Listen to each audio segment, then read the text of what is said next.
Rasio TV untuk Islam yang satu. Bismillahirrahmanirrahim. Alhamdulillah wassalatu wassalamu ala Rasulillah wa ala alihi wa sahbihi wa mawalah. Hari ini kajian kita tentang Syiah. Kita sudah membahas kemarin apa dan bagaimana Aswaja, dan kita juga sudah bahas apa dan bagaimana Wahabi. Nah, sekarang kita akan mengkaji apa dan bagaimana Syiah.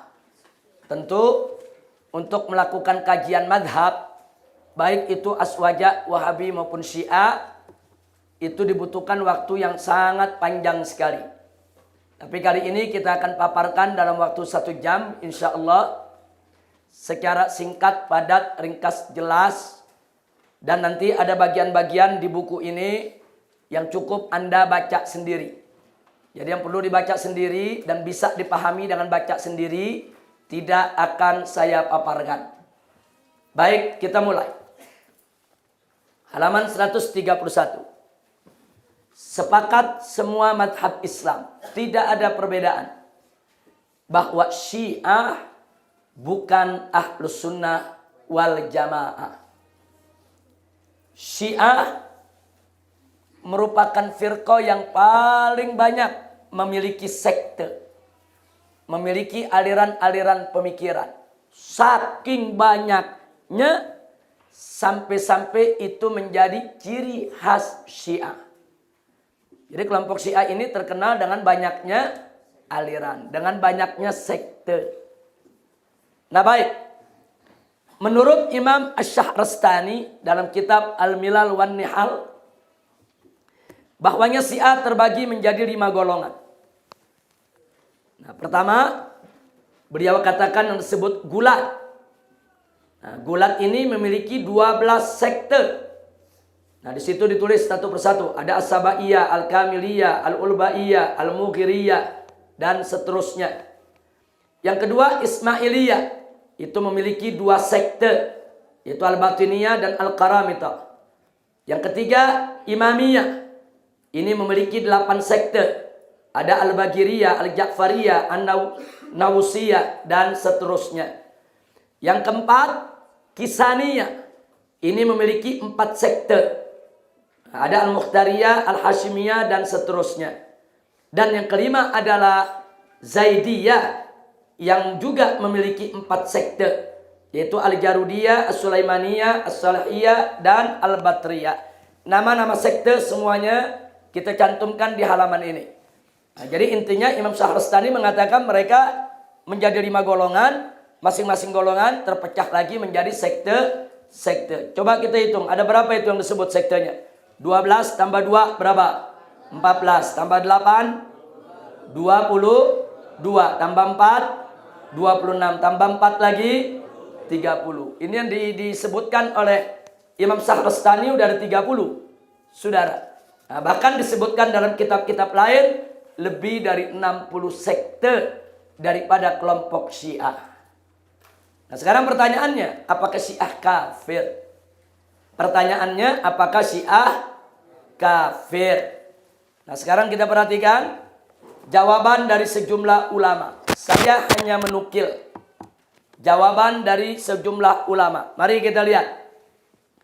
Al-Imam Abdul Ghahir Al-Baghdadi dalam kitab Al-Farqu Bainal Firaq halaman 25 mengatakan wa jami'u firaqil gulat minhum kharijuna an firaqil Islam. Fa amma firaqil Zaidiyah wa firaqil Imamiyah, fa amma firaqul Zaidiyah wa firaqul Imamiyah fa ma'dudun fi firaqil ummah. Di sini dikatakan bahwa semua firqah dari kelompok gulat daripada Syiah telah keluar dari firqah Islam. Artinya mereka bukan Islam. Sedang firqah-firqah Zaidiyah dan firqah-firqah Imamiyah masih tergolong umat Islam. Jadi di sini dibagi. Jadi Imam Abdul Qahir Al-Baghdadi mengakui bahwa di kalangan Syiah itu ada firqah yang udah keluar dari Islam, ada firqah yang masih bisa disebut sebagai umat Islam. Kira-kira jelas tidak? Baik. Yang berikutnya, Syekh Ibn Taimiyah telah mengupas tuntas tentang kekafiran Syiah Gulat, yaitu dalam kitab Minhajus Sunnah. Dan Syekh Ibn Taimiyah juga dengan tegas menyatakan tentang Syiah Rafidah. Nah, ini ada apa yang disebutkan oleh Ibn Taimiyah di dalam kitab Minhajus Sunnah juz 5 halaman 157. Nah, beliau mengatakan ar-rafidatu fihim man huwa muta'abbid mutawarri' zahid. Lakin laisu fi dzalik mithlu ghairihim min ahlil ahwa. Artinya ada pengakuan dari Ibn Taimiyah bahwa di kalangan Rafidah itu ada orang-orang yang muta'abbid, ada orang-orang yang mutawarri, ada orang-orang yang zahid. Artinya ada orang yang ahli ibadah, ada orang yang ahli wara, ada orang yang zuhud. Hanya saja mereka ini saudara min ahlil bidah. Jadi di sini menarik. Ibn Taimiyah sepakat Gulat kafir, Rafidah sesat. Ini ada dalam kitabnya. Nah, kemudian di samping itu Ibn Taimiyah di juz 1 halaman 70 dalam kitab yang sama juga mengakui bahwa dulu ada kelompok Syiah yang enggak Gulat, enggak juga Rafidah, saudara. Nah, ini beliau menyebutnya sebagai Asy-Syiah al-Mutaqaddimun. Syiah tempo dulu.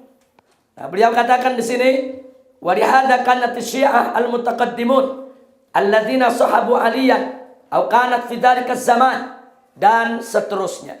Nah, di sini langsung saja kita terjemahkan di mana beliau mengatakan Syiah tempo dulu itu adalah Syiah yang menemani Ali atau hidup di zaman itu, zaman Ali. Mereka tidak berselisih tentang keutamaan Abu Bakar dan Umar. Sesungguhnya perselisihan mereka hanya soal keutamaan Ali atas Utsman. Dan inilah yang diakui oleh ulama besar Syiah dari kalangan terdahulu maupun belakangan. Hingga Abul Qasim Al-Balakhi pernah mengingatkan hal seperti itu dan ia berkata, seseorang bertanya kepada Syurik bin Abdullah bin Abi Namr. Seraya berkata, Syurik ini dikenal dari kalangan pengikut Syiah Mutaqaddimin, perawi hadis. Di mana ada yang bertanya kepada beliau, mana lebih utama Abu Bakar atau Ali? Nah, beliau menjawab, Abu Bakar. Maka si penanya keheranan. Adakah kau katakan ini sedangkan engkau dari kalangan Syiah? Ini yang nanya sampai nggak percaya. Apa iya? Dia mengatakan bahwa Abu Bakar itu lebih utama daripada Ali. Apa enggak takiyah? Nah, kemudian apa dikatakan oleh Syurik, saudara? Maka ia menjawab, ya, sesungguhnya seorang Syiah itu adalah yang mengatakan seperti ini. Demi Allah, Ali telah memuliakan kebiasaan ini dan beliau pernah berkata, ketahuilah, sesungguhnya sebaik-baiknya umat ini setelah nabinya adalah Abu Bakar kemudian Umar. Apakah kami menolak perkataan Ali? Apakah kami mendustakan Ali? Demi Allah, Ali bukan seorang pendusta. Nah, jadi ini pernyataan seorang ulama besar, Syurik, yang terkenal sebagai pengikut setia Ali dan dikenal sebagai pengikut Syiah Mutaqaddimin. Bahkan di dalam kitab Al-Jarh wa Ta'dil disebut inna Syurik Syi'i, bahwa Syurik itu adalah Syi'i. Sebagian mengatakan inna Syurik mutasyayyi. Sebagian lagi mengatakan inna Syurik yamil ila Ali. Nah, jadi intinya Ahlul Jarh wa Ta'dil sepakat. Ini Syurik ini dari kalangan Syiah. Tapi ingat, bukan model Syiah Gulat yang mengkafir-kafirkan Abu Bakar dan Umar. Dengan menuhankan Ali atau menabikan Ali. Bukan juga Syiah Rafidah yang mencaci maki Abu Bakar dan Umar serta sahabat lainnya. Tapi beliau merupakan Syiah yang betul mengikuti jalan Sayyidina Ali ibn Abi Thalib radhiyallahu ta'ala anhu. Nah, jadi artinya yang ingin saya simpulkan, mulai dari Al-Imam Abdul Qahir Al-Baghdadi mengakui bahwa Syiah ada yang kafir, ada yang enggak kafir. Saudara.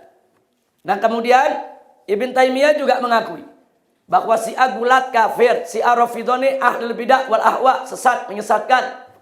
Nah, sedangkan Syiah Mutaqaddimun diakui bahkan dipuji oleh Syekh Ibn Taimiyah. Nah, kemudian kita lihat almarhum Asy-Syahid Profesor Dr. Muhammad Said Ramadan Al-Buti dalam kitab Ma'an Nas, yaitu sebuah kitab kecil yang isinya mansurat wa fatawa. Beliau juz 1 halaman 76. Beliau mengatakan asy-Syiah madhabun minal madhahibil islamiyah fahum muslimun. Jadi Dr. Muhammad Said Ramadan Al-Buti mengatakan Syiah itu adalah satu madhab daripada madhab-madhab Islam, dan mereka adalah orang-orang Islam. Wal khilafat allati bainahum wa baina jumhuril muslimin wa ahli sunnati wal jamaah la tastal'i kufruhum wa khurujuhum anil millah. Nah, adapun perbedaan perselisihan antara mereka dengan ahlus sunnah tidak menyebabkan kekafiran mereka dan tidak menyebabkan keluarnya mereka daripada agama Islam. Tidak, kecuali saudara. Nah, ada pengecualian. Kecuali yang telah menyimpang dari mereka, sudah kelewat batas, maka sesungguhnya di antara mereka, perhatikan, ada yang penyimpangannya mengantarkan mereka kepada kekafiran. Ada penyimpangan mereka mengantarkan kepada kekafiran. Nah, kesimpulannya, Profesor Dr. Muhammad Said Ramadan Al-Buti pun berpendapat Syiah itu ada yang kafir, ada yang tidak. Itu aja yang saya mau garis bawahi, saudara. Itu aja yang saya mau garis. Imam Abdul Ghafir Al-Baghdadi mengatakan Syiah dan kafir, ada yang tidak. Syekh Ibn Taimiyah juga mengakui Syiah dan kafir, ada yang tidak. Nah, begitu juga saudara Profesor Dr. Muhammad Said Ramadan Al-Buti. Nah, kemudian Profesor Dr. Syekh Ali Jum'ah, saudara, dalam kitabnya Al-Kalimut Thayyib, ini juga fatwa asriyah. Nah, beliau mengatakan fal mustarak bainana wa baina Syiah aktsar minal khilaf. Jadi kesepakatan antara kita dengan Syiah lebih banyak daripada perselisihan. Nah, saya titik 3 itu titik-titik berarti ada kalimat yang masih panjang sebetulnya, saya hilangkan. Saya langsung kepada kesimpulan. Beliau mengatakan fayam bagi alaina an nu'ammika rawabitul ittifaq badalan minal firaq wa tasattut. Jadi kata beliau, maka seyogianya lah kita memperdalam tali hubungan kesepakatan di antara kita dengan Syiah daripada mempertajam perbedaan dan perpecahan. Nah, ini artinya beliau juga mengakui bahwa di sana ada Syiah-Syiah yang nggak boleh kita kafirkan, saudara. Baik, berikutnya Profesor Dr. Yusuf Al-Qaradawi. Beliau dalam kitab Al-Fatawa Al-Mu'asirah juz keempat yang terbaru, halaman 292, dengan tegas mengatakan, wa ana min haula'il ladzina la yukaffiruna Syiah walakin yukhalifunahum fi jumlati qadaya asasiyah. Jadi beliau mengatakan, saya termasuk orang yang tidak mengkafirkan Syiah. Akan tetapi, saudara, tetap menentang mereka dalam sejumlah masalah-masalah yang pokok. Jadi Dr. Yusuf Qaradawi mengatakan dengan tegas bahwa beliau tidak mengkafirkan Syiah. Tapi bukan berarti beliau diam terhadap ajaran Syiah. Tetap beliau tentang, tetap beliau lawan, tetap beliau kritisi, apalagi menyangkut masalah-masalah pokok, ya ikhwan. Nah, ini saya sengaja saya paparkan nih ungkapan-ungkapan para ulama nih. Nah, saya cuma menukilkan, saudara. Nah, ini ulama yang kita sebutkan bukan ulama-ulama sembarangan. Nah, kemudian yang menarik, ulama besar Saudi, yaitu Muhammad bin Shalih Utsaimin. Nah, Syekh Utsaimin dalam kitab Al-Fatawa, beliau ditanya tentang Syiah, bagaimana mauqif kita?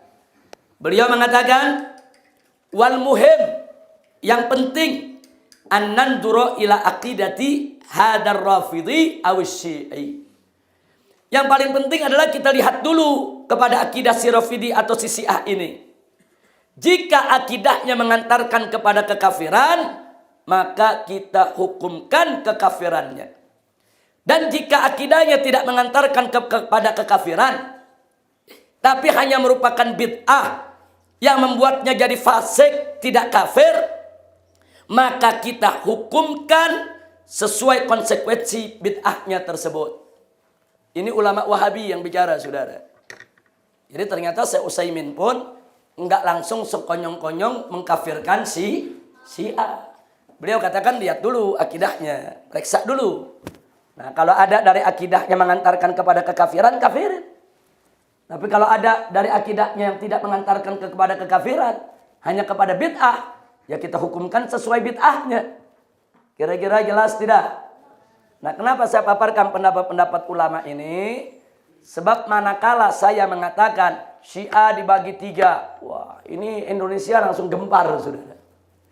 Langsung kaum Wahabi menyerang saya habis-habisan melalui medsos internet mereka. Nah, karena saya katakan tidak semua Syiah kafir. Karena saya mengatakan Syiah itu ada 3. Ada yang bulat, kafir keluar dari Islam. Dan ada yang Rafidhah, sesat menyesatkan walaupun dia tidak kafir, saudara. Dan mereka tetap harus kita lawan. Dan yang ketiga, ada yang bukan bulat, ada yang bukan Rafidhah. Saya sebutnya sebagai kaum Mu'tadil. Mu'tadil dalam arti kata netral di kalangan Syiah, bukan netral di kalangan kita, saudara. Jadi di antara jenis-jenis Syiah, ini yang paling Mu'tadil, yang paling netral di antara mereka. Nah, makanya di sini kita katakan di antara sekian firqah Syiah, maka firqah ini saya lebih suka menyebutnya sebagai Syiah moderat. Tapi ini hanya penamaan, terserah. Mau disebut Syiah moderat boleh, mau disebut Syiah pertengahan boleh, mau disebut Syiah netral boleh, mau disebut nama apapun.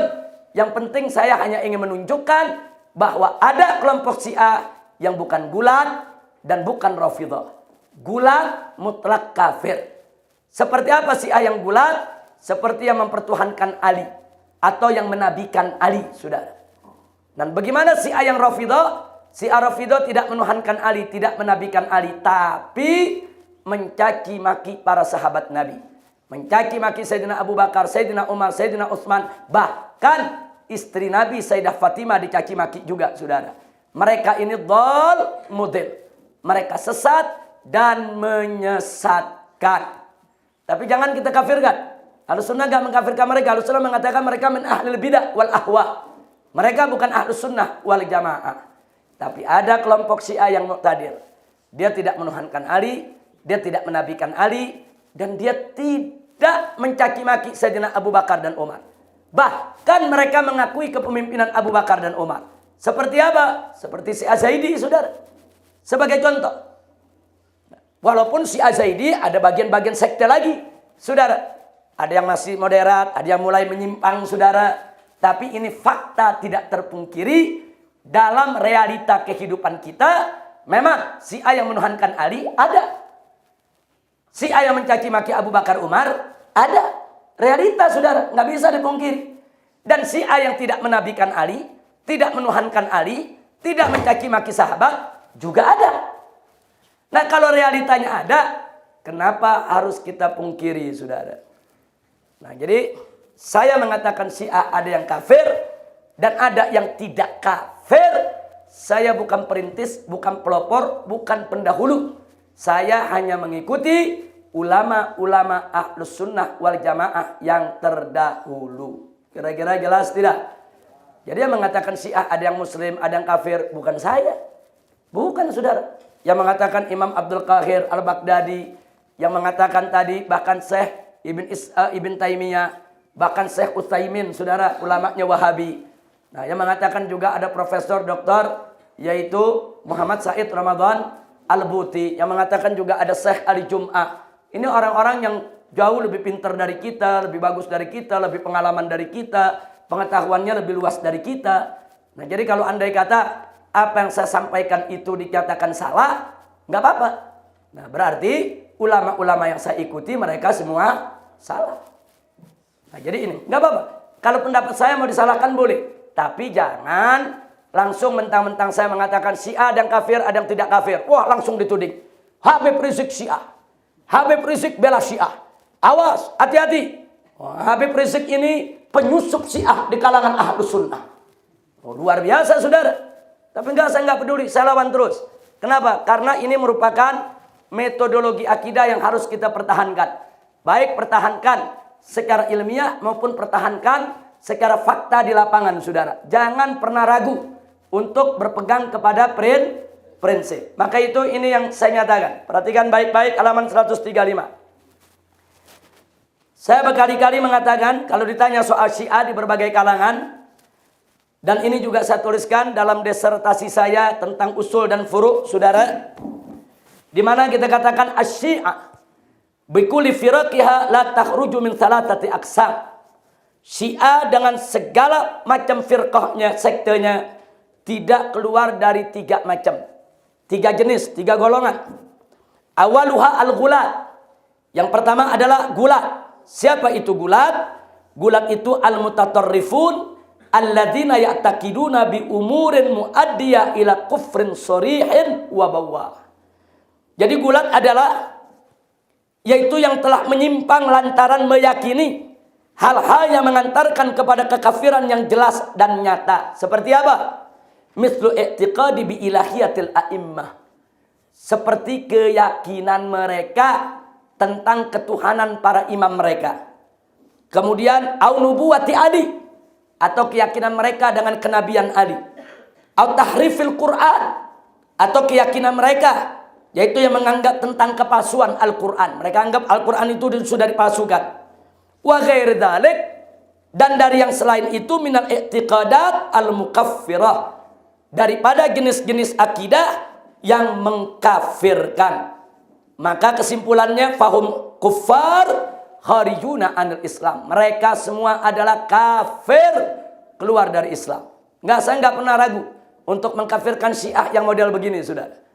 Pokoknya ada Syiah yang menabikan Ali, menuhankan para imam, mengatakan Al-Quran itu kurang, tidak sempurna, palsu, kafir, murtad, keluar dari Islam.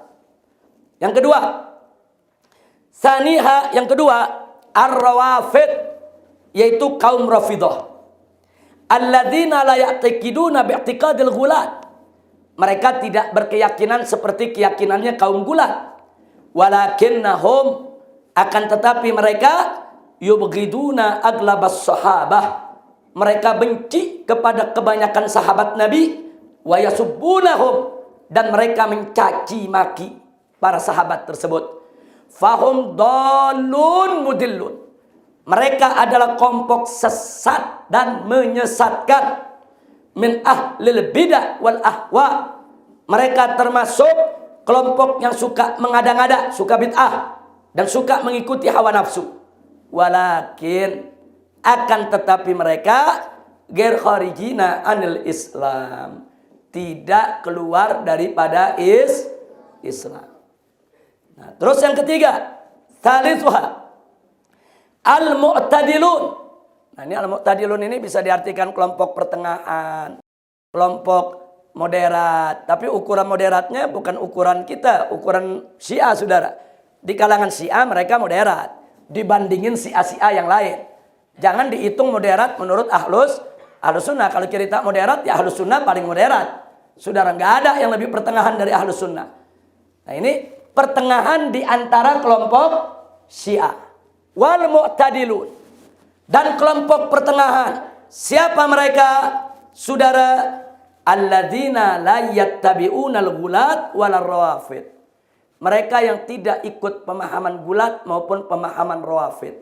Mereka tidak menuhankan Ali, tidak menuhankan para imam, tidak menabikan Ali, tidak mengatakan Al-Quran itu kurang, tidak mengatakan Jibril salah menyampaikan risalah, mestinya disampaikan ke Ali, untuk nyasar ke Muhammad. Nah, ini yang begini-begini ini semua kafir, saudara, gulat. Dan mereka juga bukan rawafid. Mereka tidak mencaci maki Sayyidina Abu Bakar, Umar, Utsman, istri-istri Nabi. Nah, mereka semua menahan diri, saudara. Nah, siapa mereka? Fahum muslimun. Mereka semua adalah muslim. Nah, tolong ditambah. Ini masih kurang lengkap. Lanjutannya, walakinnahum, akan tetapi mereka khalafu, menyelisihi ahlas sunnati wal jamaah. Itu tambahan, itu penting. Mereka muslim, tapi mereka menyelisihi ahlus sunnah wal jamaah. Nah, tolong ditambahkan itu. walakinnahum khalafu ahlas sunnati wal jamaah. Jadi kesimpulannya, Syiah ada yang muslim, ada yang kafir, saudara. Itu kesimpulannya. Ada Syiah yang muslim, ada Syiah yang kafir, saudara. Nah, kemudian ada yang bertanya, kenapa saya harus ngotot? Kalau Syiah itu harus dibagi 3 semacam itu. Jadi kenapa saya harus ngotot, saudara? Kenapa Syiah nggak dipukul rata aja, kafir semua? Kenapa Syiah kita nggak pukul rata aja, udah semua sesat, menyesatkan? Saudara, kalau kita mengkafirkan semua Syiah di generasi muda kita saat ini, nanti kesian. Pada saat generasi muda kita belajar ilmu hadis, seperti yang diuraikan oleh Habib Abdillah dalam ilmu mustalah, kemudian suatu ketika mereka mempelajari kitab Jarh wa Ta'dil atau kitab ilmu rijal, saudara, kesian. Nanti dalam kitab-kitab tersebut mereka akan dapatkan nama-nama perawi yang disebut oleh ulama ahlul jarh wa ta'dil, si fulan Syiah, si fulan mutasyayyi', si fulan ini yamil ila Ali, si fulan ini yarghab an Muawiyah. Itu disebutkan, saudara. Terang-terangan ulama menyebut ini Syi'i, saudara. Padahal si perawi yang disebut Syi'i tadi, itu riwayatnya ada dalam Sahih Bukhari, ada dalam Sahih Muslim, ada dalam Jami'ut Tirmizi, ada dalam Sunan Abi Daud, ada dalam Sunan Ibn Majah. Saudara, ada menjadi perawi ahlus sunnah. Dan hadisnya kita nilai sahih. Nanti generasi muda kita bingung. Loh, kan Syiah kafir. Kok fulan bin fulan sudah dinyatakan oleh ulama hadis Syi'i, kok riwayatnya ada di Bukhari? Kalau Syiah kafir, berarti perawi Bukhari kafir. Kalau lu perawi hadis Bukhari kafir, berarti itu hadis nggak boleh diterima, saudara. Riwayat orang kafir, la thiqata lil kuffar, nggak ada ketiqahan bagi kaum kufar, saudara. Riwayat orang kafir itu mardud. Ini berbahaya sekali, saudara. Nah, bahkan jumlah mereka tidak sedikit. Kalau kita katakan jumlahnya kan 1 atau 2, an-nadir kal ma'dum. Hati-hati, saudara. Jumlah mereka tidak sedikit. Jumlah mereka kalau di seluruh kitab Ahlus Sunnah ratusan orang, saudara. Hati-hati. Nah, ini yang nggak boleh, yaitu kita sembarangan. Nah, dalam Bukhari saja, saudara, itu tidak sedikit, saudara. Ada beberapa perawi, lebih dari 10 perawi, itu merupakan orang Syiah. Nah, makanya kita lihat di sini, halaman 37, coba lihat. Siapakah perawi Syiah dalam Sahih Bukhari dan Sahih Muslim? Kita sebutkan, saudara. Nomor 1, contohnya ada Ibrahim bin Yazid bin Amr An-Nakhai Al-Kufi, saudara. Ini Ibn Qutaibah dalam kitab Ma'arif menyebutnya Syi'i. Nah, begitu juga Imam Zahabi dalam kitab Mizanul I'tidal, saudara. Nah, ini terang-terangan menceritakan orang ini mengkritik Abu Bakar tidak faqih, Abu Hurairah tidak faqih. Nah, sehingga akhirnya apa, saudara? Ahlus Sunnah sebagian nggak terima riwayatnya. Tapi riwayat orang ini ada dalam Sahih Muslim, ada dalam Sahih Bukhari. Padahal dia mengkritisi daripada Abu Hurairah. Dia menunjukkan sedikit rasa tidak senang. Dan terang-terangan Ibn Qutaibah menyebutnya sebagai seorang Syi'i. Ada lagi yang kedua, Salim bin Abil Ja'di, Al-Asja'i Al-Kufi, dan seterusnya. Saya muat di situ ada A, B, C, D, E, F, G, H, I, J. Jadi berapa itu? 1, 2, 3, 4, 5, 6, 7, 8, 9, 10. Nah, kita lihat, ini semuanya ada dalam Sahih Bukhari dan ada dalam Sahih Muslim.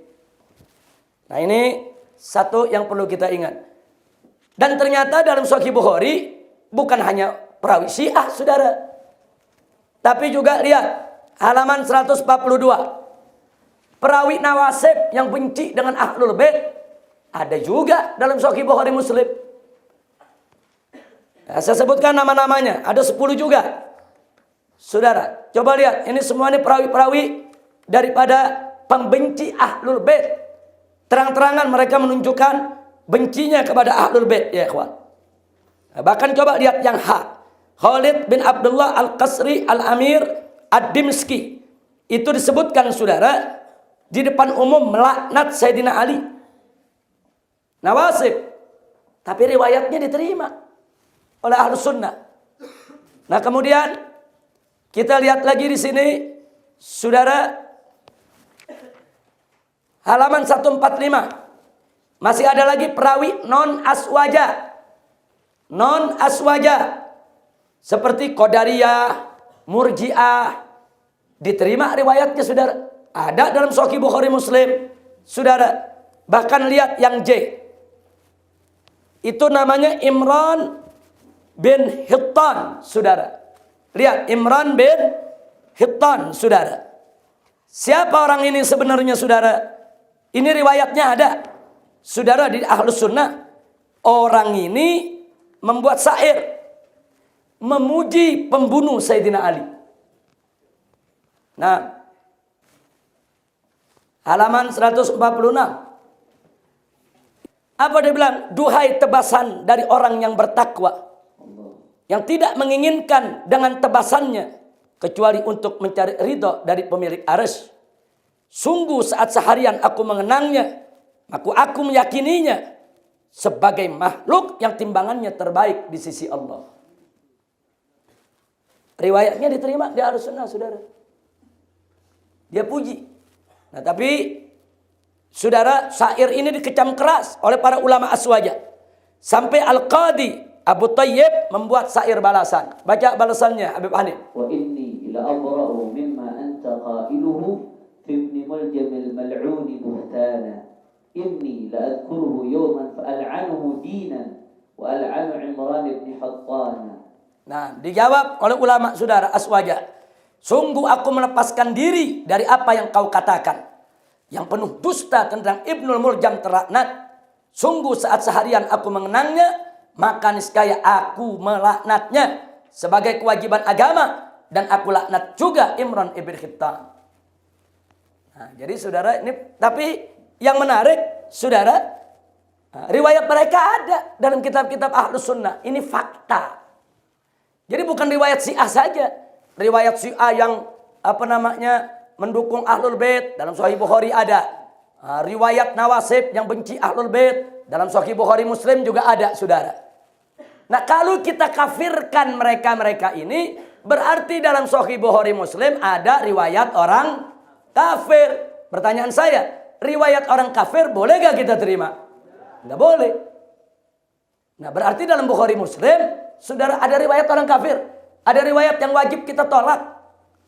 Nah, ini yang berbahaya ya ikhwan. Maka itu, saudara, kalau saya mengatakan Syiah ada yang Muslim, ada yang kafir, saya bukan sedang membela Syiah.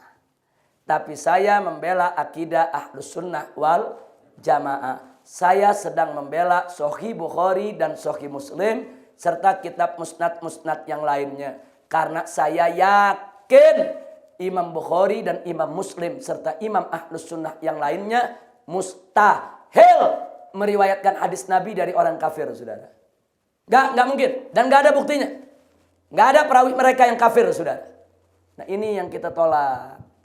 Nah, jadi jangan menuduh dalam Bukhari Muslim nanti ada orang kafir. Nah, karena itu untuk jawaban ini perhatikan halaman 136. Saudara. Perhatikan halaman 136. Semuanya. Kita baca satu halaman. Perhatikan. Sambil lihat buku, sambil dengarkan, pahami, hayati dengan seksama. Dalam kitab hadis aswaja, bukan hanya perawi Syiah yang ada, tapi perawi Nawasib pun juga ada. Sebelum kalangan Syiah mengklaim tentang adanya perawi Syiah dalam kitab Sahih Bukhari dan Sahih Muslim, serta dijadikan senjata oleh mereka untuk memojokkan aswaja, maka perlu kita tegaskan bahwa aswaja sangat mengetahui dan sudah sejak awal mengakui hal tersebut, saudara. Jadi jangan orang-orang Syiah berpikir Ahlus Sunnah nggak tahu. Kalau dalam Bukhari Muslim tuh ada orang Syiah. Jangan dipikir Ahlus Sunnah nggak tahu, saudara. Itu yang pertama yang mesti kita tegesin. Dan jangan sekali-kali Syiah menjadikan itu senjata untuk memojokkan Ahlus Sunnah. Mana tuh Ahlus Sunnah? Buktinya perawi-perawi Syiah dipakai juga oleh mereka. Saudara, ini bukan hujjatun lahum, tapi ini merupakan hujjatun lana. Ini bukan hujjah untuk mereka, tapi ini hujjah untuk kita semua, saudara. Nah, mari kita lanjutkan. Dan memang tidak bisa dipungkiri bahwa dalam kitab Sahih Bukhari dan Sahih Muslim terdapat perawi Syiah. Tapi saya kasih huruf tebal. Mereka perawi Syiah yang ada dalam Bukhari Muslim bukan dari kalangan Syiah gulat yang kafir maupun Syiah Rafidah yang sesat, melainkan mereka dari kalangan Syiah Mu'tadilah, pertengahan yang moderat, yang bukan gulat dan bukan Rafidah, sehingga mereka bukan orang kafir. Kira-kira jelas tidak? Jelas tidak? Jadi orang-orang Syiah yang ada dalam Bukhari Muslim memang ada, betul. Tapi bukan Syiah yang gulat, bukan yang menuhankan Ali, bukan Syiah yang Rafidah, bukan Syiah yang mencaci maki, mengkafirkan Abu Bakar Umar. Kalaupun ada satu dua yang menyindir Abu Bakar dan Umar, itu diperselisihkan oleh ulama, saudara. Tapi yang jelas Syiah-Syiah yang ada dalam Sahih Bukhari Muslim maupun kitab sunan yang lainnya, hadis-hadis yang sahihnya, saudara, tidak ada perawi Syiah gulat maupun Rafidah yang dipakai oleh Ahlus Sunnah. Yang dipakai oleh Ahlus Sunnah wal Jamaah adalah Syiah yang mu'tadil. Kalaupun ada satu dua Rafidah yang dipakai, sudah melalui penilaian yang sangat ketat, ya ikhwan. Mari kita lihat lagi, saudara. Nah, dari ini perlu diketahui. Dan ini adanya perawi Syiah di dalam Bukhari Muslim bukan kebanggaan orang Syiah, terbalik. Justru ini menjadi kebanggaan Ahlus Sunnah. Ini bukan keutamaan Syiah, bukan. Ini justru keutamaan Ahlus Sunnah. Ini bukan kelemahan Ahlus Sunnah, ngawur. Justru ini kehebatan Ahlus Sunnah. Loh kok bisa? Mari kita buktikan, saudara. Pertama, pengklasifikasian Syiah menjadi 3 golongan. Yaitu Syiah gulat yang kafir, Syiah Rafidah yang sesat, dan Syiah moderat yang muslim. Sudah tepat dan sesuai dengan fakta ilmiah. Karena jika semua Syiah dikafirkan atau disesatkan, maka berarti dalam Sahih Bukhari dan Sahih Muslim serta kitab-kitab sunan lainnya ada riwayat orang kafir dan orang sesat. Na'udzubillah min dzalik. Yang kedua, Syiah moderat bukan gulat dan bukan Rafidah. Mereka tidak kafir dan tidak sesat, sehingga riwayatnya tetap diterima oleh Imam Bukhari dan Imam Muslim. Begitu juga oleh para ulama hadis aswaja lainnya. Kenapa diterima Bukhari Muslim? Karena mereka bukan kafir dan bukan orang sesat seperti Rafidah, saudara. Yang ketiga, inilah bukti bahwa ulama hadis aswaja memiliki metode ilmiah dalam studi hadis yang bersih dari unsur ta'assub madhabi atau golongan. Ini bukti Ahlus Sunnah itu tidak fanatik golongan. Oh, ada riwayat dari luar Ahlus Sunnah, dari Syiah, dari Nawasib, saudara. Oh, ada lagi dari Murji'ah, ada lagi dari Qadariyah, ada lagi dari Mu'tazilah, diambil oleh Ahlus Sunnah. Selama mereka tidak berdusta, selama bisa dibuktikan kalau mereka tidak berdusta atas nama Nabi, saudara, diterima. Nah, ini namanya, saudara, ini merupakan insafnya Ahlus Sunnah wal Jamaah. Nah, sementara orang-orang Syiah nggak ada yang begitu, saudara. Mana ada riwayat Ahlus Sunnah diterima oleh Syiah? Mana ada? Jangankan 1-2 perawi, saudara. 1 kitab Bukhari nggak diterima oleh orang Syiah. 1 kitab Sahih Muslim nggak diterima sama orang Syiah, saudara. Jadi jangankan 1-2 orang, saudara, ini satu kitab mereka nggak terima. Nggak tanggung-tanggung. Semua Sahih Bukhari mereka nggak terima. Semua Sahih Muslim mereka nggak terima. Yang mereka terima hanya hadis dari kitab-kitab Syiah. Saya tanya, itu ta'assub tidak? Fanatik tidak? Fanatik. Riwayat Ahlus Sunnah mereka nggak mau terima. Jangankan riwayat Ahlus Sunnah, riwayat sahabat yang mereka nggak suka mereka nggak terima. Riwayat Abu Bakar mereka nggak terima. Riwayat Umar mereka nggak terima. Riwayat Utsman radhiyallahu anhum mereka nggak terima. Bahkan riwayat istri Nabi Siti Aisyah mereka nggak terima. Saya tanya, fanatik tidak? Fanatik. Tapi Ahlus Sunnah nggak begitu. Riwayat sahabat semua diterima. Riwayat tabi'in, saudara yang thiqah diterima. Walaupun mereka bukan Ahlus Sunnah wal Jamaah. Yang penting mereka bukan kafir, bukan sesat. Yang penting mereka hanya punya perbedaan khilafiyah dengan kita, bukan dalam persoalan usul. Nah karena itu riwayat-riwayat nasaib, nawasib, riwayat qadariyah, riwayat murji'ah. Dalam Ahlus Sunnah ada semua ya ikhwan. Baik, yang berikutnya. Yang C. Ulama hadis aswaja netral dan adil serta amanat dalam periwayatan hadis.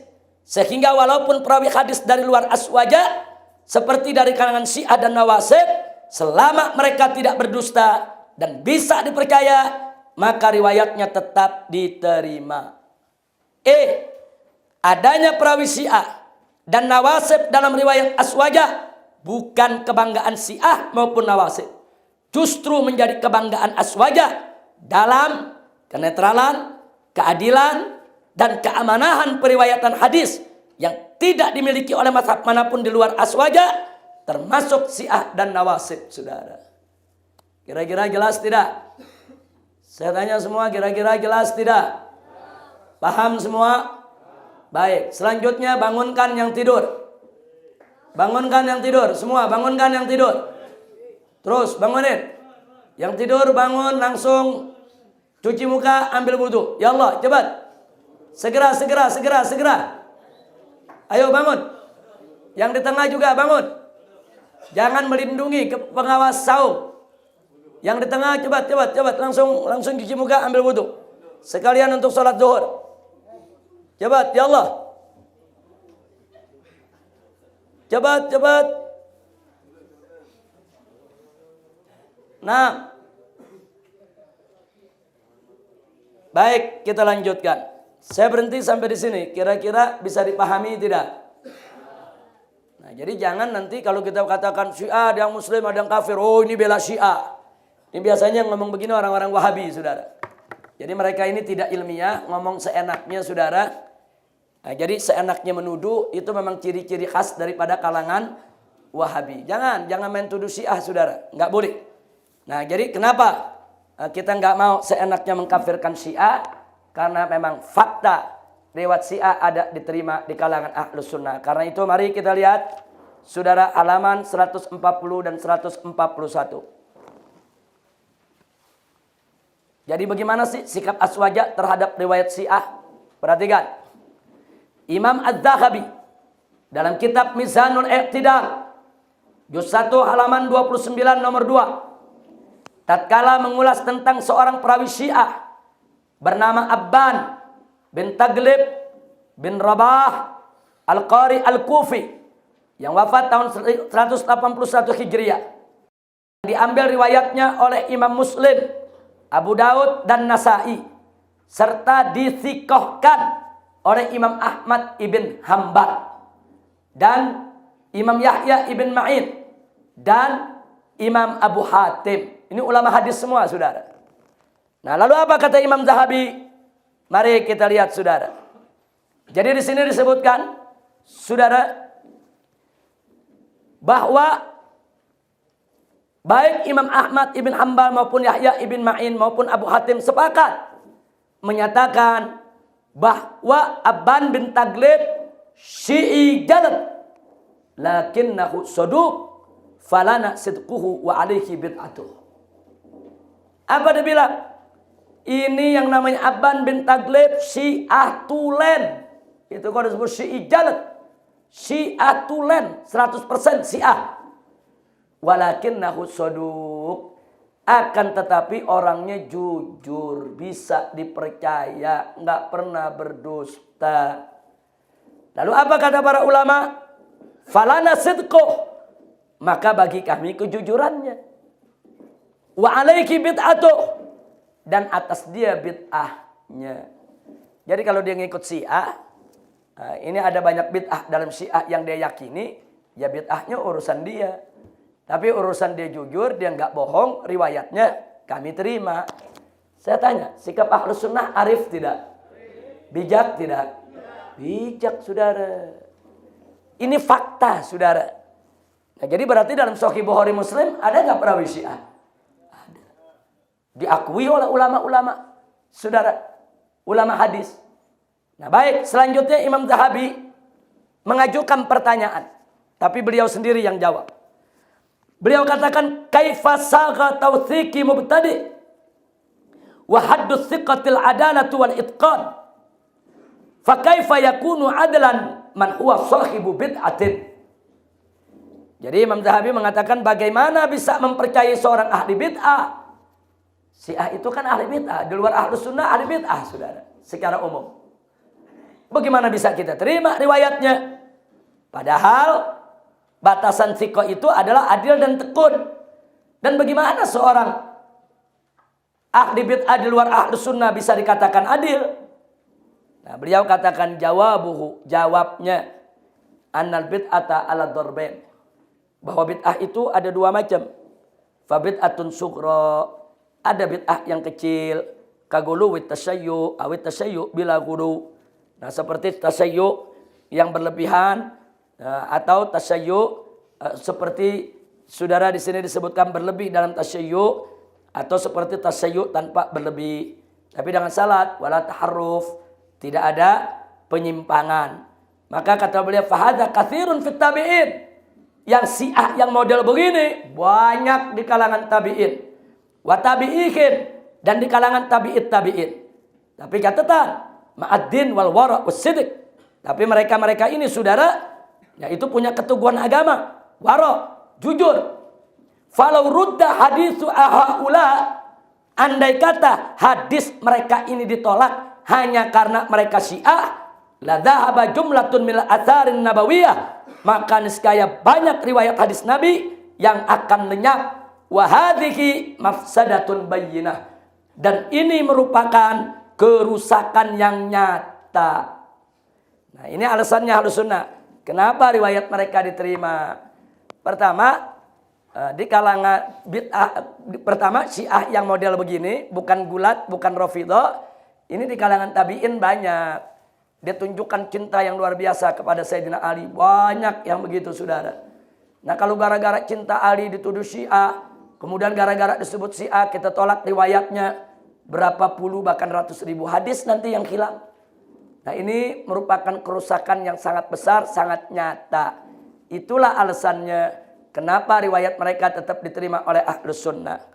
Yang kedua, summa bid'atun kubra. Kemudian ada bid'ah yang besar. Karrafat al-kamil wal gulufi. Seperti Rafidi sejati. Jadi enggak setengah-setengah Rafidinya. Sejati, saudara. Dan berlebihan. Caci maki Abu Bakar, Umar, bahkan ada mengkafirkannya, saudara. Nah, makanya di sini dikatakan walhat ala Abi Bakrin wa Umar. Nah, wa du'a ila dzalik, dan ngajak-ngajak orang untuk caci maki Abu Bakar dan Umar. Fahadan no, maka Syiah yang model begini la yuhtaj bihim, tidak boleh dijadikan hujah. Enggak boleh diterima riwayatnya. Wala karamah, mereka tidak punya kehormatan. Nah, jadi makanya ada ulama-ulama Ahlus Sunnah yang mengatakan kalaupun ada perawi yang nyindir Sayyidina Abu Bakar, riwayatnya ada dalam Sahih Bukhari. Secara umum dia sudah disebut Rafidhah, tapi kalau dia nggak ngajak-ngajak orang buat benci Abu Bakar, apalagi mencaci makinya, cuman buat dirinya, saudara, dan orang itu jujur, terpercaya, nggak ngebohong, riwayatnya masih boleh diterima. Nah, jenis yang beginilah yang ada dalam Bukhari Muslim, dan kitab Ahlus Sunnah yang lainnya. Nah, baik. Selanjutnya kita lihat di sini saudara. Akhirnya Imam Zahabi membuat kesimpulan. Ikhtalafan nas fi riwayatir Rafidah ala thalathati aqwal. Itu orang berbeda tentang riwayat Rafidah dalam 3 pendapat. Ahadu hal mana mutlaqan. Kelompok pertama menolak secara mutlak. Watsani at-tarkhis mutlaqan. Yang kedua menerima secara mutlak. Illa fi man yakdzib wa yadha. Kecuali bagi mereka yang jelas-jelas nyata sudah berdusta dan membuat hadis palsu. Watsalits at-tafsil. Dan yang ketiga dirincikan. Fatuqbal riwayatur Rafidi as-saduq al-arif bima yuhaddits, yaitu riwayat Rafidah yang jujur dan tahu dengan apa yang disampaikannya, saudara, itu diterima. Wa turaddu riwayatur Rafidi ad-da'iyah walau kana saduqan. Tapi seorang Rafidah, saudara, yang mengajak orang lain untuk mencaci maki sahabat, untuk ikut dalam pahamnya, walau kana saduqan, walaupun dia jujur, tetap ditolak, saudara. Nah, jadi ada beberapa syarat. Apa syaratnya Syiah itu, riwayat Syiah itu diterima? 1, Syiah itu, saudara, Syiah itu bukan bulat. Itu syarat pertama. Syarat kedua, dia bukan Rafidah yang mencaci maki sahabat. Saudara, kalaupun mencaci maki sahabat, saudara, dia tidak mengajak orang lain untuk mencaci maki sahabat atau tidak menanamkan kebencian di hati orang lain. Syarat yang ketiga, dia sodu, dia bisa dipercaya. Itu syaratnya. Dia tidak berdusta. Nah, kalau ada ketiga syarat tadi, saudara, baru diterima. Tapi kalau dia gulat atau Rafidah yang berlebihan ngajak-ngajak orang, atau dia tidak bisa dipercaya, tidak akan diterima riwayatnya oleh Ahlus Sunnah wal Jamaah. Sampai di sini jelas tidak? Saya tanya semua, yang tengah belakang jelas tidak? Jangan ngantuk, jangan tidur. Ini pelajaran sangat berbahaya sekali kalau kita memahaminya setengah-setengah. Nah, itulah sikap Aswaja terhadap perawi Syiah. Kita lalui semua, kita masuk halaman 149.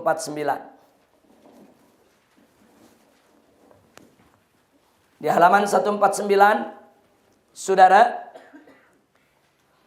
sebagaimana tahu tadi kita katakan Syiah ada yang kafir, ada yang sesat, ada yang muslim. Tapi mereka bukan Ahlus Sunnah wal Jamaah. Nah, apa sih penyimpangan Syiah yang perlu diwaspadai oleh umat Islam, khususnya Ahlus Sunnah wal Jamaah? Pertama, tentang Ismah Ali dan para Ahlul Bait.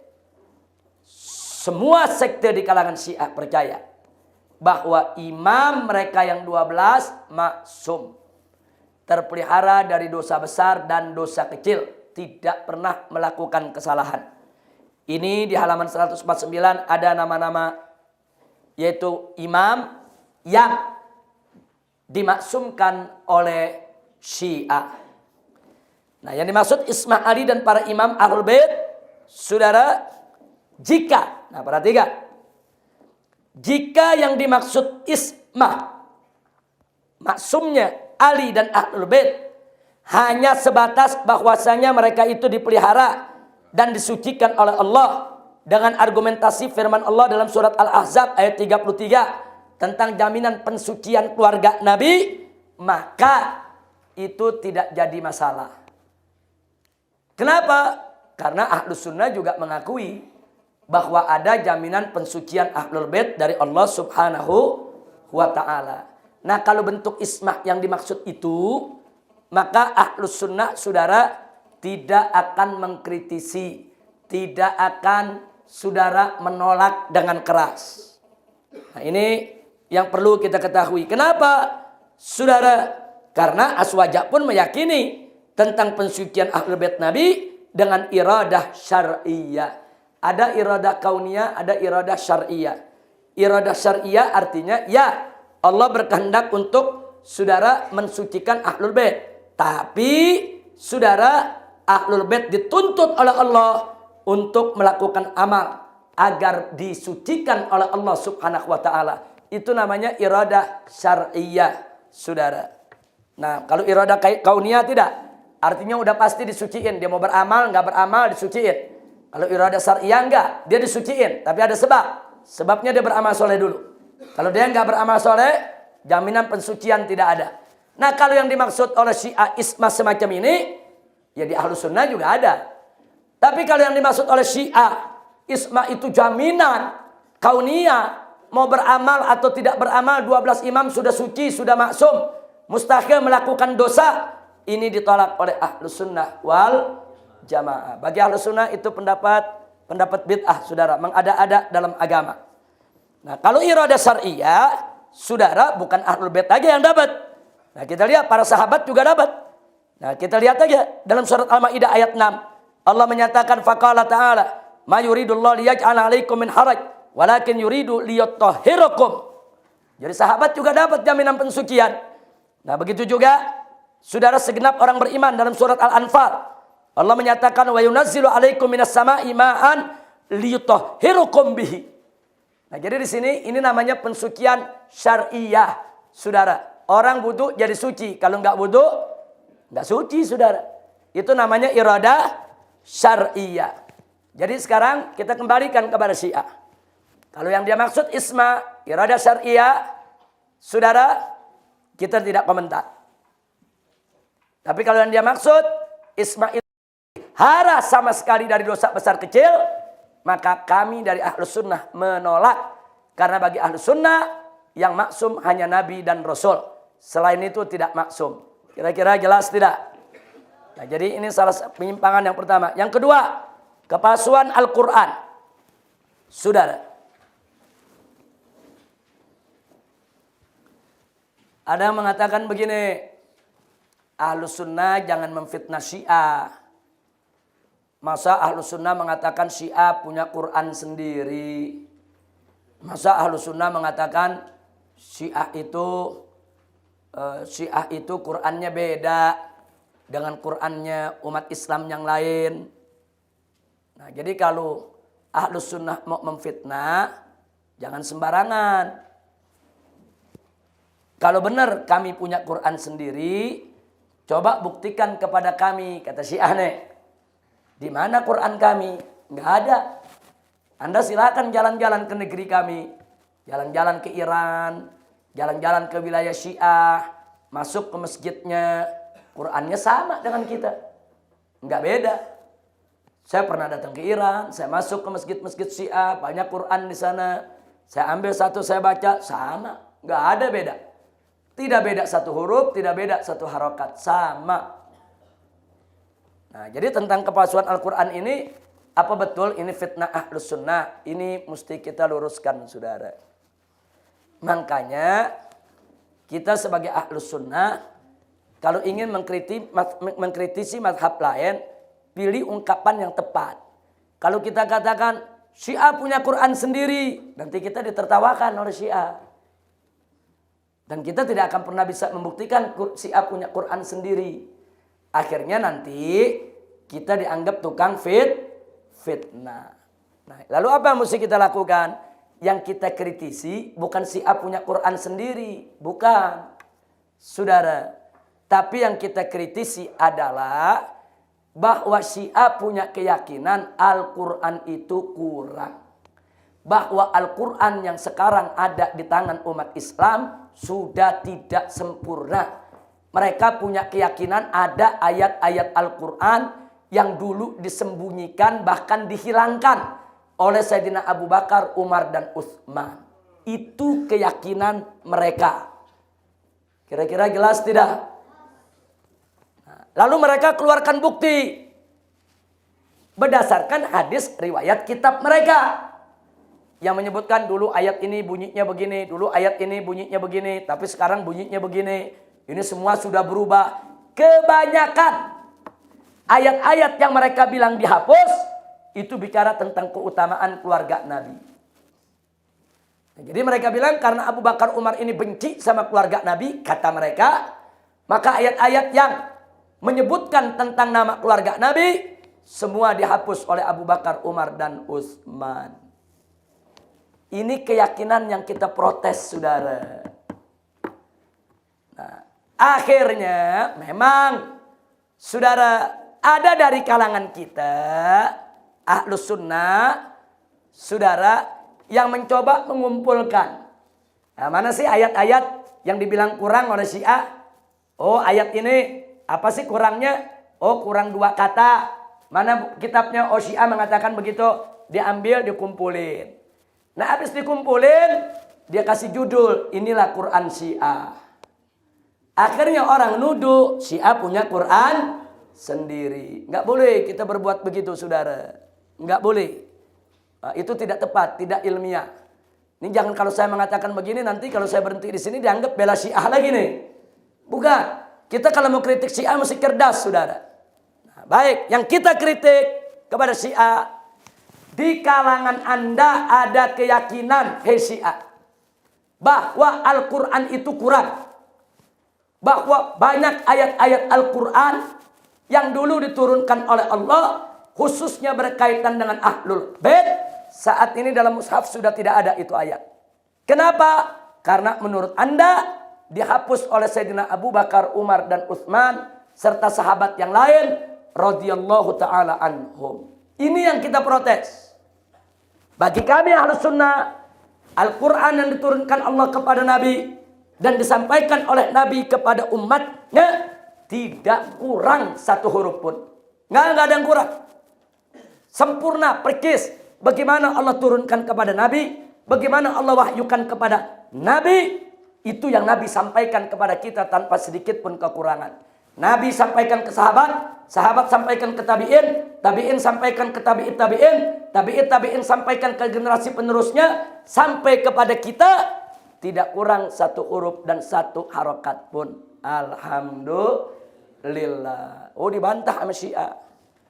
Tapi di dalam Sahih Bukhari Muslim buktinya ada riwayat hadis yang Sayyidina Umar menyatakan bahwa dulu ada ayat rajam. Sekarang ayat rajam sudah tidak ada. Dan ada hadis Siti Aisyah menyatakan dulu ada ayat radha'ah. Sekarang dalam Al-Quran udah nggak ada ayat radha'ah. Nah, berarti Ahlus Sunnah juga ada riwayat kan yang menyatakan Al-Quran kurang. Jawabnya, saudara, Al-Quran lengkap, datang dari yang maha sempurna.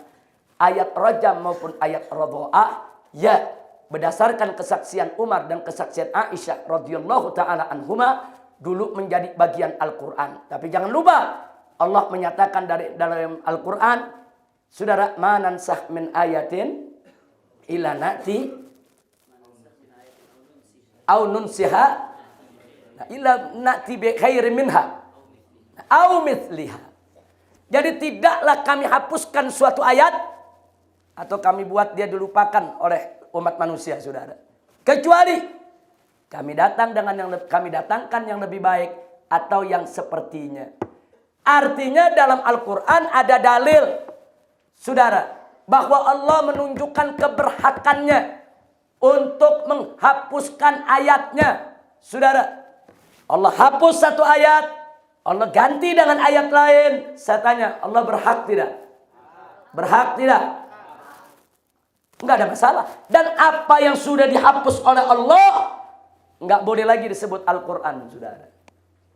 Itu yang pertama. Yang kedua, riwayat Sayyidina Abu Bakar dan Siti Aisyah itu nilainya ahad. Ahad tidak boleh masuk dalam Al-Quran, saudara. Itu jawaban yang kedua. Quran itu mesti mutawatir, saudara. Nggak boleh hanya dengan kesaksian Sayyidina Umar saja atau kesaksian Siti Aisyah saja. Jadi ada 2 jawaban. Jawaban pertama, ada pernyataan dari Allah bahwa Allah menghapus, saudara, ayat yang Allah inginkan dan Allah mengganti dengan ayat yang lain. Allah berhak. Nah, jadi ya di Ahlus Sunnah memang ada riwayat semacam itu, tapi Al-Quran tetap sempurna. Ahlus Sunnah nggak pernah mengatakan Al-Quran kurang. Kira-kira jelas tidak? Nah, kita balikin lagi kepada Syiah. Nah, kalau Syiah mengatakan ya tapi kurang lebih sama dong. Kitab hadis Ahlus Sunnah mengatakan dulu ada ayat rajam, sekarang nggak ada. Kitab hadisnya Syiah mengatakan dulu ada ayat fadail Ahlul Bait, sekarang tidak ada dalam Quran. Apa bedanya? Jawabnya berbeda. Di mana bedanya? Ahlus Sunnah meyakini Ayat rajam dulu ada, sekarang tidak ada karena dihapus oleh Allah. Tapi orang Syiah meyakini dulu ada ayat fadail ahlul bait, sekarang tidak ada karena dihapus oleh Abu Bakar Umar. Sama atau beda? Beda, saudara. Jangan disamain. Justru kalau dihapus oleh Abu Bakar, dihapus oleh Umar, dihapus oleh Utsman, ya berarti Quran kurang dong. Berarti Quran tidak sempurna. Itu keyakinan orang Syiah, saudara. Nah, jadi saya tidak setuju kalau langsung kita ambil kesimpulan, oh kalau gitu Syiah punya Quran sendiri. Enggak ada, saudara. Orang-orang Syiah ngapalin Al-Quran, ya Quran yang kita baca, saudara. Dulu kita pernah kedatangan di sini. 2 anak muda Syiah dari Irak hafal Al-Quran 30 juz. Bahkan hafalnya nggak tanggung-tanggung, sama halamannya dihafal. Jadi saya pikir di santri MS pernah lihat dulu kan? Kalau nggak salah Ramadan tahun lalu. Bukan di Ramadan, bukan. Di kajian. Nah, Ustaz Ja'far waktu itu hadir. Nah, jadi bagaimana anak ini kalau kita bicara, coba baca halaman 514, dia baca itu ayat. Coba mundur 10 halaman, dia baca itu ayat. Coba maju 10 halaman, dia baca itu ayat. Jadi santri semua megang mushaf disuruh tanya, semua santri nanya, coba baca halaman sekian, dia baca. Ini 2 orang ini orang Syiah dari Irak. Quran mana yang dihafalkan? Ya Quran cetakan Saudi, saudara. Yang disebarluaskan sekarang di dunia. Memang Syiah nggak punya Quran lain. Qurannya sama dengan Quran kita. Jadi problemnya bukan dia punya Quran sendiri. Bukan. Problemnya dia punya keyakinan. Bahwa sebetulnya Quran yang asli nggak yang sekarang nih. Cuman kalau ditanya mana Qurannya, mereka sendiri nggak tahu, saudara. Kira-kira jelas tidak? Jadi yang kita kritisi itu, saudara. Nah, sekarang orang Syiah menolak, jangan fitnah. Kami nggak pernah mengatakan Al-Quran itu kurang. Baik, kalau mereka mengatakan tidak pernah, saudara, mari kita lihat. Silakan Anda buka, saudara. Silakan Anda buka halaman 154. Harus kita akui secara jujur bahwa para ulama Syiah berbeda pendapat tentang masalah kepalsuan Al-Quran. Sebagian ulama Syiah menolak dan mengingkari adanya kepalsuan Al-Quran, sehingga mereka menerima dan mempercayai bahwa Mushaf Utsmani yang beredar di tengah umat Islam sejak dulu hingga sekarang merupakan Al-Quran yang tidak ada penyimpangan maupun penyelewengan dalam isi kandungannya. Mereka adalah 1. Syekh As-Saduq, 2. As-Sarif Al-Murtada, 3. Syekh At-Tusi, 4. Imam At-Tabarasi, 5. Sayyid Muhsin Al-Amin Al-Muqniyah, 6. Syekh Kasif Al-Ghita, 7. Imam Al-Khu'i, 8. Sayyid Husain Makki, 9. As-Sayyid At-Tabatabai, 10. Syekh Muhammad Jawad Al-Muqniyah. Saudara, ini 10 ulama Syiah ya menentang keras kalau dikatakan Al-Quran itu kurang. Nah, tapi ingat, orang Syiah, kalaupun 10 orang ini menentang, tapi di sana banyak sekali ulama Syiah yang mengatakan Al-Quran kurang. Jangan nuduh Ahlus Sunnah memfitnah Anda. Lu ulama yang mana saja? Silakan baca yang di bawah. Dari nomor 1 sampai 22, saudara. Nah, Syekh Fadal An-Naisaburi, Syekh Al-Ayasi, Abul Qasim Al-Kufi, bahkan Syekh Mufid yang selama ini dikenal sebagai tokoh Syiah yang moderat, tapi pada kenyataannya dalam soal ini dia ikut mengatakan Al-Quran kurang. Kemudian ada Syekh An-Nu'mani, ada Abu Mansur At-Tabrisi, ada Syekh Al-Irbili, ada Muhammad Yaqub Al-Kulaini, kemudian ada Abu Ja'far As-Saffar, ada Ali Ibrahim Al-Kumi, ada Said Adnan Al-Bahrani, ada Sultan Muhammad Haidar Al-Khursani, Mullah Muhammad Taqi Al-Kashani, ada Aga Barzak At-Tahrani. Kemudian ada lagi saudara di sini Al-Faid Al-Kashani, An-Nur Al-Amili, Syekh Al-Majlisi, Nikmatullah Al-Jazairi, Mirza Habibullah Al-Hashimi, Mitham Al-Bahrani, Yusuf Al-Bahrani, Karim Al-Karamani, Dakdar, dan Syekh An-Nuri At-Tabarasi. Ini ulama-ulama besar Syiah yang ngotot kalau Al-Quran kurang. Jadi jangan dulu bilang Ahlus Sunnah fitnah. Enggak. Ini ulama Anda yang mengatakan begitu. Bahkan nama yang terakhir itu Syekh An-Nuri At-Tabarasi, saudara, itu mengarang kitab judulnya faslul khitab fi itsbati tahrifi kitab Rabbil Arbab. Judulnya saja saudara sudah menegaskan kata pamungkas dalam penetapan adanya pemalsuan dalam kitab Tuhannya segala Tuhan. Ini judul buku. Tapi memang kita akui bahwa kitab Syiah yang beredar ini dibantah oleh ulama Syiah lagi. Ada 5 kitab. Ada kitab Hifdzul Kitabus Syarif, An Subhatil Qaul Bitahrif. Ini karya saya Muhammad Hussein As-Sahrastani. Kemudian di situ ada kitab kedua, 3, 4, 5 dan seterusnya. Nah, terlepas dari perdebatan sengit tentang kepalsuan Al-Quran di antara ulama Syiah sendiri, yang jelas bahwa mushaf Al-Quran yang dibaca kaum Syiah di seluruh dunia hingga kini tetap sama dengan mushaf Al-Quran. Karenanya, perhatikan baik-baik. Jika Syiah tidak mau dikafirkan oleh Ahlus Sunnah wal Jamaah, maka segenap pengikut Syiah wajib membuang jauh-jauh kepercayaan tentang kepalsuan Al-Quran. Kita nggak peduli, walaupun ulama Syiah itu banyak yang mengatakan begitu. Kalau mereka ikut ulama-ulama yang mengatakan Al-Quran itu kurang, jangan salahkan Ahlus Sunnah kalau Ahlus Sunnah mengkafirkan mereka, saudara. Kira-kira jelas tidak? Jelas tidak? Nah, ini sengaja nama-nama ulama saya sebutkan supaya Syiah tidak nuduh kita fitnah. Kita nggak fitnah. Ulama Anda, kitab Anda yang mengatakan Al-Quran itu kurang. Dan kita akui, ada ulama Anda juga yang menentang itu. Nah, maka itu di sini kita serukan kepada semua Syiah, dimanapun Anda berada, kalau Anda tidak mau dikafirkan oleh Ahlus Sunnah, ikuti pendapat Syiah yang tidak mengatakan Al-Quran itu kurang. Tapi kalau Anda ikut pendapat ulama Syiah yang mengatakan Al-Quran itu kurang, jangan salahkan Ahlus Sunnah kalau Ahlus Sunnah mengkafirkan Anda. Kira-kira jelas tidak? Paham semua? Nah, baik. Nah, silakan yang berikutnya Anda baca sendiri soal kebencian para sahabat. Nah, kita katakan ini orang Syiah banyak benci sahabat. Kalau orang Syiah mengatakan enggak, itu fitnah. Siapa bilang fitnah? Baca kitab-kitabnya. Tertulis dalam kitab mereka caci maki kepada Abu Bakar, caci maki kepada Umar Ibn Khattab, caci maki kepada Siti Fatimah, saudara.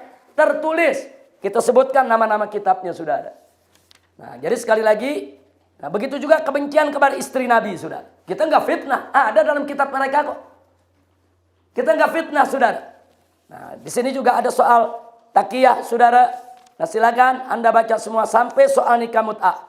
Ini soal penyimpangan-penyimpangan Syiah yang harus kita waspadai, termasuk jamak sholat tanpa uzur. Saya minta itu dibaca dengan seksama. Nah, bagian akhir, kalau ingin pendalaman, mau tahu lebih banyak lagi, baca dari halaman 168 tentang permusuhan Syiah dan Wahabi. Saudara, halaman 168, yaitu sampai halaman 203. Kalau Anda baca 168 sampai 203, maka akan terlihat dengan terang benderang betapa Syiah dan Wahabi memang musuh bebuyutan, saudara. Jadi Syiah itu aromanya aroma Rafidah. Wahabi itu aromanya aroma Nasibah. Nah, Al-Imam Abdullah bin Alwi Al-Haddad mengatakan Rafidah dan Nasibah, saudara, itu dikatakan seperti apa? Kaba'ratin maksumatin nisfain. Itu seperti tai onta yang dibelah dua. Nah, jadi saya katakan sekarang ini Syiah yang berbau Rafidah dan Wahabi yang berbau Nasibah. Sebagaimana dikatakan oleh Imam Al-Haddad, kaba'rah, bagaikan tai onta, maksumatun nisfain, yang dibelah dua. Saya tanya, tai onta bersih apa kotor? Suci apa najis? Wangi apa bau? Ya begitu Syiah. Saya tanya lagi, tai onta bersih apa kotor? Suci apa najis? Wangi apa bau? Ya begitu Wahabi. Kira-kira jelas gak? Paham? Jadi Imam Abdullah bin Awil Haddad pada saat beliau mengatakan begitu enggak sembarangan, saudara. Bukan sembarangan nyela, bukan. Beliau mengatakan sedemikian rupa setelah pengkajian, penelitian, pencermatan. Beliau tahu, saudara. Beliau tahu betul.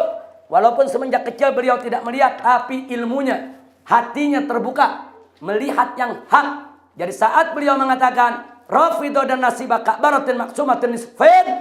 Ini sudah dengan bil basirah. Ini dengan pandangan hati yang sangat mendalam. Alhamdulillah. Itu saja yang bisa saya sampaikan. Itu semua untuk bahan ujian kita hari Kamis yang akan datang. Insya Allah. Ingat, malam Jumat kita akan belajar soal Zionis, Freemasonry, dan Illuminati. Malam Jumat setelah Tarawih dan Witir. Sekian. Assalamualaikum warahmatullahi wabarakatuh. Salatullah, salamullah ala